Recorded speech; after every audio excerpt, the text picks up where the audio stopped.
डोंबिवली एमआयडीसीतल्या स्फोट झालेल्या परिसरात मोठी दुर्गंधी पसरलेली आहे। केमिकल कंपनीमधल्या रसायनांमुळे परिसरात दुर्गंधी पसरलेली आहे।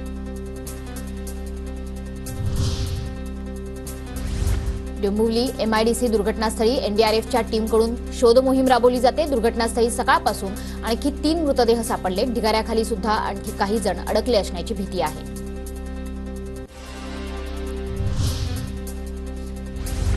डोंबिवली एमआयडीसी अमुदान कंपनीतील बॉयलर स्फोट प्रकरणात कंपनी मालकांविरोधात गुन्हा दाखल केला जातोय। मालती मेहता आणि मलय मेहतांविरोधात सदोष मनुष्यवधाचा गुन्हा दाखल। बॉयलरच्या स्फोटात 11 जणांचा मृत्यू।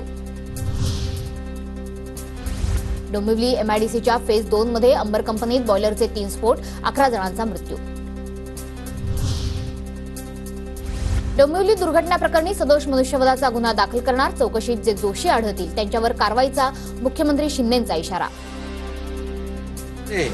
जे दोषी आढळतील त्यांच्यावर कठोर कारवाई केली जाईल आणि या दुर्घटनेवर देखील सदोष मनुष्यवधाचा गुन्हा दाखल करण्याच्या सूचना दिलेल्या आहेत आणि कुणालाही यामध्ये पाठीशी घालण्याचा काही विषय करता कामा नये, कोणी करणार नाही।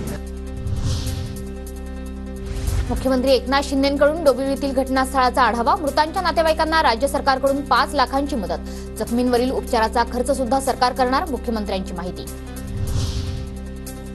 महाविकास आघाडीच्या काही कार्यकर्त्यांनी निवडणुकीत माझं काम केलं, भाजप नेते सुधीर मुनगंटीवारांचं विधान। मध्ये महाविकास आघाडीच्याही कार्यकर्त्यांनी काही ठिकाणी महाविकास आघाडीचं काम केलं नाही। आता माझ्याकडे महाविकास आघाडीच्या काही कार्यकर्त्यांनी माझं काम केलं। आता या छोट्या मोठ्या गोष्टी आहे, तो पक्ष त्यांच्यावर कारवाई करेल। लोकसभा निवडणुकीतल्या 6व्या टप्प्यातील प्रचार थांबला। देशातील 57 मतदारसंघात उद्या मतदान। दिल्ली, उत्तर प्रदेश, बिहार, हरियाणा, जम्मू काश्मीर आणि झारखंडमध्ये दिग्गजांची प्रतिष्ठापणाला।